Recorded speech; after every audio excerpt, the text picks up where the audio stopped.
Good afternoon. Good afternoon. I think Mr. Liccardo is. I'm Congresswoman Zoe Lofgren, and I represent the 18th Congressional District here in California.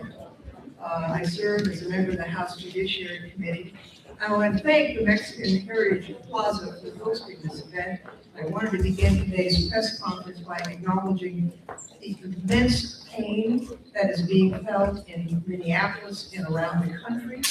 The images and the videos that we're watching on television and on our small screens should outrage every American. When we see masked, armed, poorly trained ICE agents breaking down doors without warrants, dragging unclothed elderly people into the freezing cold, executing mothers and nurses in the street, we as federal and local officials have to take a stand. Last week, I voted against the DHS funding package that the House passed, which would give $10 billion out of control ICE agents. That bill included no guardrails to protect the warrantless arrests that are being conducted by ICE. It wouldn't protect churches or hospitals or schools, even preschools from ICE. It wouldn't do anything to require that ICE cooperate with state and local investigations, and it also wouldn't do anything to unmask these agents and require them to identify themselves, and that is completely unacceptable. The Senate should reject this bill, and I'm thankful that Senators Padilla and Schiff have already said that they oppose it. Senate Republicans need to grow a spine and work with Democrats to stop the misuse of taxpayer dollars being used to brutalize our communities with impunity. But beyond policy, we need a change of leadership in this country. We've all seen the videos of Renee Good and Alex Petty being gunned down. And yet, the Secretary of Homeland Security's response was to label them, these victims, as terrorists and lie to the American people about what we've seen with our own eyes. Kristi Noem has no business in any leadership position, and certainly not one as a president. On Tuesday, I signed my name onto the articles of impeachment against her. As someone who has been an impeachment manager several times, I don't take the process lightly, but I believe that her misconduct, as well as her illegally obstructing congressional oversight of ICE facilities, really leaves us with no other choice. Donald Trump and Kristi Noem said that their immigration enforcement would focus on violent felons, the worst of the worst, but that's not what's happening. They've unleashed a virtual army onto our streets that's detaining and deporting lawful residents and American citizens. They look like they're out in Fallujah instead of American cities. Even some Republicans are starting to say this has gone too far. So we need to keep the pressure on this administration and Senate Republicans and let them know that the American people will not be quiet as ICE agents violate due process and terrorize communities. I'm grateful that we have so many leaders standing in solidarity today to say ICE needs to be reined in and that we need to stand up for the Constitution.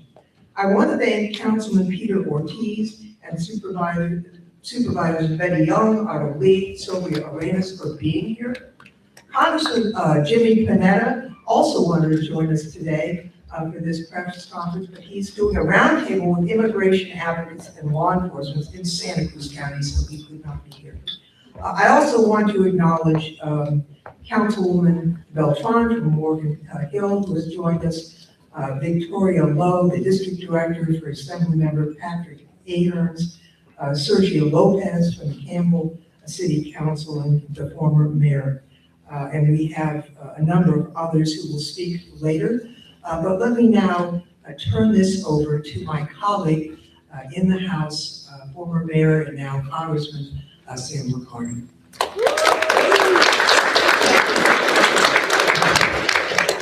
Congressman Lofgren, thank you for your longstanding leadership on all things immigration, not just for our community, but for the nation. Your voice is such a critically important one, but an even more important voice is the voice of our united community. And I am joined by many leaders throughout our very diverse community, which stands together to say, never again, never again can we see this kind of cruelty, this kind of chaos unleashed on communities throughout our country. We won't stand for it here, and we can't stand for it anywhere in the United States of America. I want to remind everyone of one very important name. That name is Luis Conejo Ramos. In any other age, under any other presidency, Luis Conejo Ramos would continue to be a name around which we would all rally in outrage. A 5-year-old boy who's sitting in an ICE detention center in Texas. He still sits there today, thousands of miles from his family and from his home. But because of the cruelty and chaos and corruption of this administration, and particularly of this ICE, we have an outrage every 2 hours. It's the murder of Renee Good, it's the murder of Alex Preddy. They're not incarcerating children or killing citizens, they're terrorizing communities. Tom Holman has announced this morning, many of you seen, in what I think the White House probably regards as something of a concession, a retreat from Minnesota, withdrawing thousands of agents. And my message for Mr. Holman and this administration is very simple. We are not satisfied with the retreat. We demand reform. Retrenchment is not enough. Not a dime more to DHS, not a dime more to ICE. We as a community collectively demand accountability. And that means everyone from the bottom to the top requires investigation. Criminal investigation of those who pulled the trigger and those who were their accomplices. And no, there's no statute of limitations for murder under federal law. Whether it's under this administration or any other, people need to serve time for taking the lives of others. And that criminal prosecution needs to go all the way to the top. I have called for Kristi Noem's resignation for many months. I have joined in the urging of her impeachment, but there are many more in the line of command. Everyone needs to be accountable, and we'll hold them accountable as a community and as a nation. We need an unmasking of agents, and we need an unmasking of this agency and this administration. We as a community demand what every community demands of their local police department. We are well served by our sheriff and our police department, imperfectly as all human organizations may be.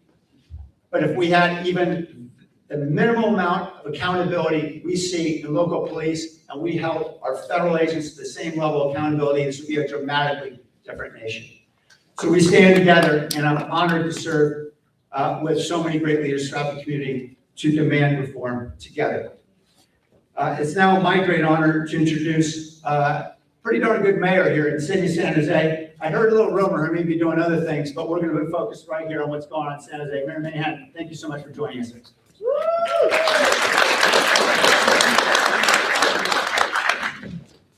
Thank you, Congressman. Good afternoon, everyone. We're gathered in memory of Renee Good and Alex Preddy, in solidarity with the untold number of people in our country who are living with fear instead of safety. Because the actions of this current administration have cost lives, eroded trust in government, and raised serious questions, more than questions, condemnation, the judgment, oversight, accountability at the highest levels of our government. I want to thank our representatives, Congresswoman Lofgren, Congressman Liccardo, for convening us today and for continuing to apply pressure, righteous pressure, at the federal level. I want to thank the immigrant families in San Jose for sticking together, for trusting your local government to do our utmost to keep you safe, and I want you to hear this clearly. Your city stands with you, and your safety matters. We've adopted a policy that prohibits ICE from using city-owned facilities for activities like staging, processing, or establishing operational bases for enforcement actions. Facilities like libraries and community centers paid for by hardworking San Joseans will only be used for those purposes. We want everyone to feel safe using city services and coming to city facilities, whether it's participating in youth programming at our community centers or feeling safe coming to our police to report a crime.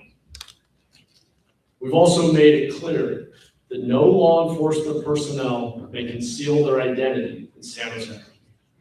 Trust is foundational to public safety, and our residents need to be able to tell the difference between someone doing harm and someone here to protect them.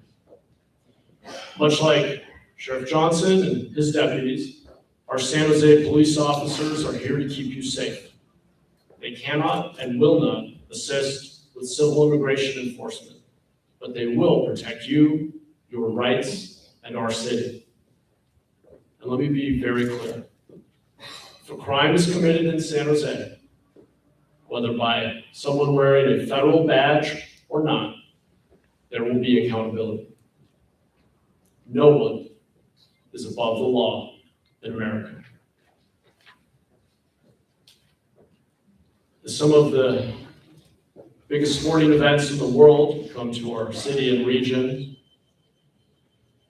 we know that the nation's and the world's eyes will be on us. And that means staying true to our values. San Jose is a welcoming city, a city of immigrants, and the safest big city in the country because of the trust we have built between our local governments, our local law enforcement officers, and this community that we serve. And that's a story we will be proud to tell the entire world. So a couple of words in Spanish, and then pass the mic on. Buenas tardes, estamos aquí para recordar René Good y Alex Pretty y apoyar las familias que viven con miedo. Las acciones de la administración han costado vidas y han dañado la confianza en el gobierno. Quiero agradecer a las congresistas Zoe Lofgren y Sam Liccardo por reunirnos hoy y por seguir exigiendo respuestas al gobierno federal. A las familias inmigrantes de San José, su ciudad está con ustedes y su seguridad sí importa. San José no permite que ICE use propiedad de la ciudad para operativos de inmigración y no permitimos que las autoridades escondan su identidad.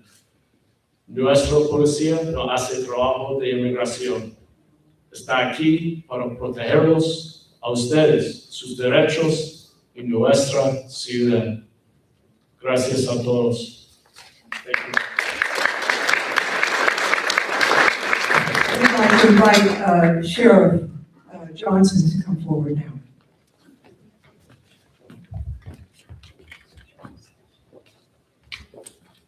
Good afternoon. You know, we've heard words of accountability, public trust, very important words. And as we prepare, when I say we, the Santa Clara County, the Bay Area region, prepare to welcome hundreds of thousands of people into our region, starting actually this weekend, if they haven't already started to arrive.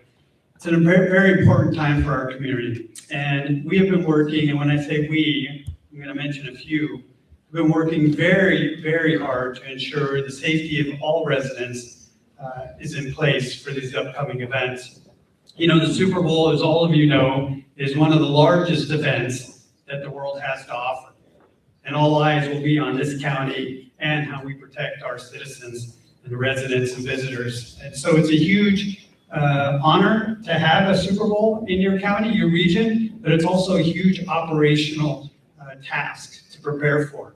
You know, and one thing is that I want to begin by acknowledging, just like standing here next to me and behind me, the amount of partnership it takes, both on a regional level, local level, state level, and federal level.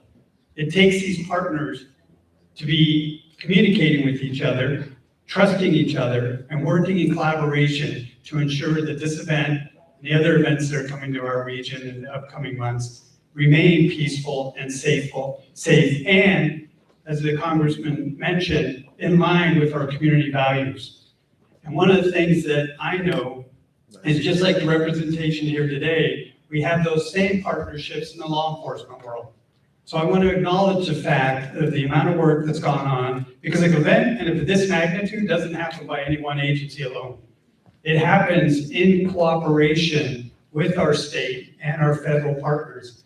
So you are going to see many different uniforms throughout this region in the upcoming weeks, working together. But what I want to assure you is that we have been working together for the safety of everyone in this region. And it has been a very, very long time, and a lot of work over the past year and sometimes even 2 years in the making.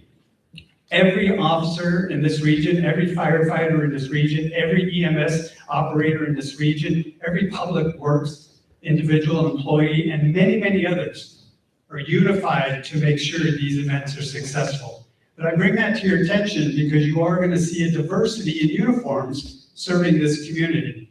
But I also want to say that while we're in the midst of this preparation, there's speculation that the Immigration and Border Enforcement is going to come to this community to do some activity, enforcement activity, before, during, and after the Super Bowl.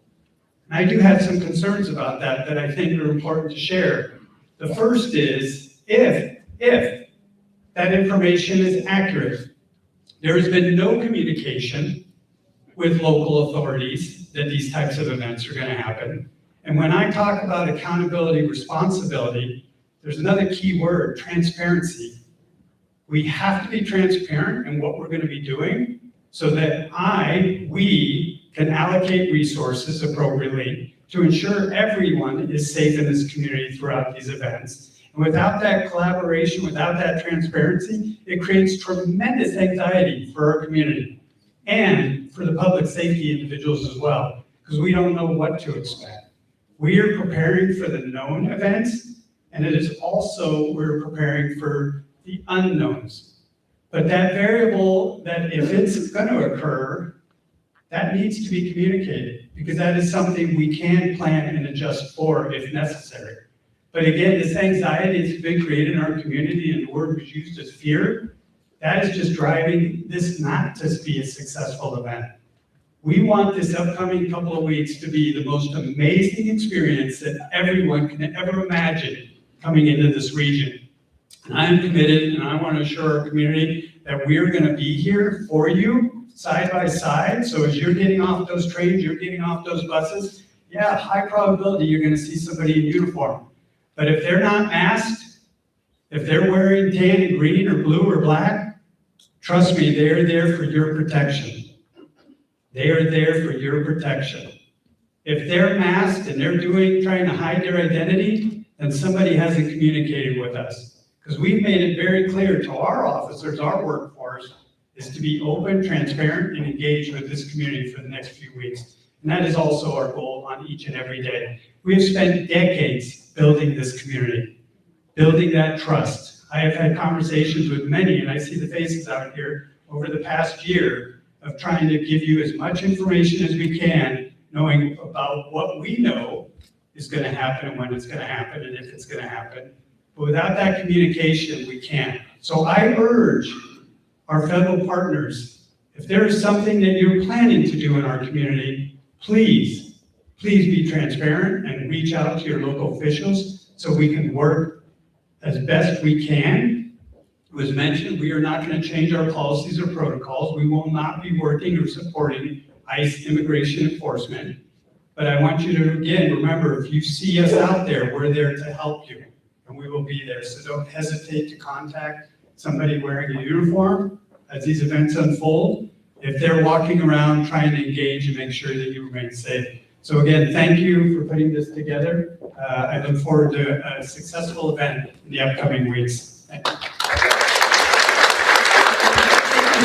Just noting that it's against California law for law enforcement to be masked. Tran is here from Immigrant Rights and Siren.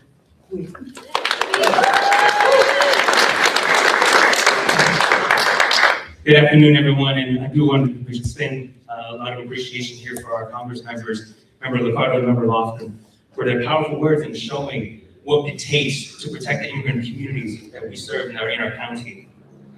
My name is Tran. I'm Executive Director of Siren. Since the mass deportation campaign began, we have seen immigrant communities terrorized by federal agents. Immigrants who are in the country legally have been detained using the court processes that were created for them. Immigrants have been detained in ICE offices not designed for that and held for days in substandard conditions. Immigrants have been dragged out of their cars and hospitalized by overzealous federal agents who care not for our Constitution. And to be clear, these are incidents that happened in California, some of it in our county. Santa Clara County is actually one of the most impacted by ICE's so-called targeted operations. Through the Rapid Response Network, of which we are a member, we receive calls from across the county to respond to ICE sightings. There have been days where our dispatchers field upwards of 120 calls a day. The sheer volume of calls has long informed us that fear is rampant. We have represented clients who were detained during their final green card interview and forced into substandard conditions and lack of medical care, despite them having no criminal record to speak of. Now those families are afraid of what can happen to them. All of this should make clear that despite our policies, we are not immune. While there is fear, I also want to make clear that there is mobilization, there is anger, and the willingness to fight. What we have experienced and seen is why Siren has fought against this federal government actions locally and statewide. It is why we never buy into the narrative of the good versus bad immigrant, because all people are entitled to dignity and due process. It is why we stand behind the calls to abolish ICE, shut down CBP, and ensure that there is not one more penny that goes towards immigration enforcement. Thank you.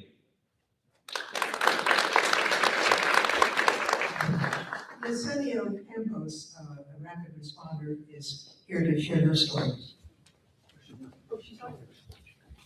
All right, change of plan. Yesenia is not here, but as we have said, we've had instances of overzealous, to be kind, enforcement here.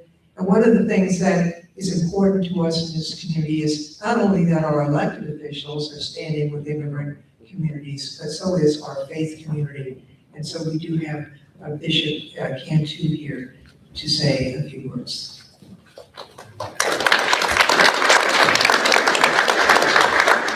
Thank you, Congresswoman. Could I ask Miriam to join me at the podium, as well as Rabbi Hugh? We come from different faith traditions. We practice different faith traditions, yet we stand together for human dignity, for just and merciful societies. As God summoned Moses on the mountainside, he exclaimed, "I have witnessed the affliction of my people in Egypt, and have heard their cry against their taskmasters. So I know well what they are suffering." God witnessed the affliction of his people. He heard their cry. and he knew well their suffering. Taking a page from God's example, we too have witnessed the affliction of our brothers and sisters in Minneapolis, in Chicago, in Los Angeles, and in multiple cities and towns across the United States. We too have heard the cry of 5-year-old Leah Ramos and known well the suffering of those who mourn the deaths of Renee Good and Alex Preddy. God promised his people a land flowing with milk and honey.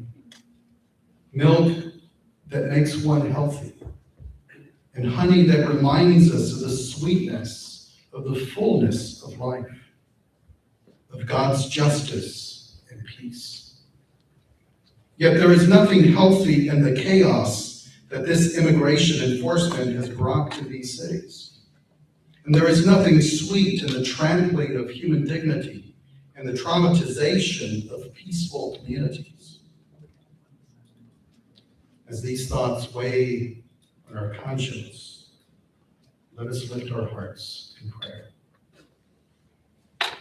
Good and gracious God, you sent Moses to restore dignity to God's people.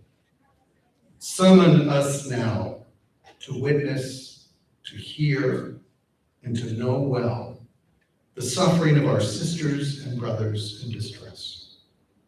Commission us now to restore human dignity, to restore just and well-ordered communities, and to be agents of healing and peace. Help us to work toward a comprehensive immigration reform, one that includes the just and dignified treatment of migrants, of refugees, of asylum seekers, and one that preserves family unity. Help us to preserve a just and well-ordered society. As we address urgent issues in the short term, strengthen us at this moment to prepare a land truly flowing with milk and honey. A land with the rule of law, with due process, one that preserves family unity and respects the dignity for all of God's children.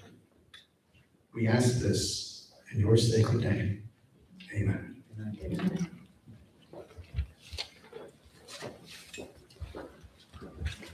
This concludes our press conference. Thank you very much.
I know. Just tell it.